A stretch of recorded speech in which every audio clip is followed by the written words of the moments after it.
మహాభారతం చివర్లో పాండవులు స్వర్గానికి ఎలా వెళ్లారో తెలుసా? కురుక్షేత్ర యుద్ధం ముగిసిన తర్వాత పాండవులు చాలా సంవత్సరాలు రాజ్యం చేశారు. తరువాత వారు రాజ్యాన్ని పారీక్షిత్కు అప్పగించి స్వర్గారోహణ యాత్రకు బయలుదేరారు. హిమాలయాల వైపు నడుస్తూ వెళ్లారు.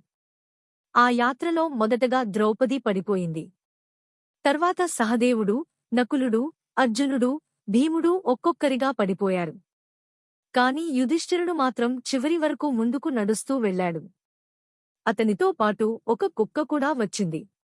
చివరికి దేవేంద్రుడు వచ్చి యుధిష్ఠిరుడిని స్వర్గానికి తీసుకెళ్లాలని అన్నాడు.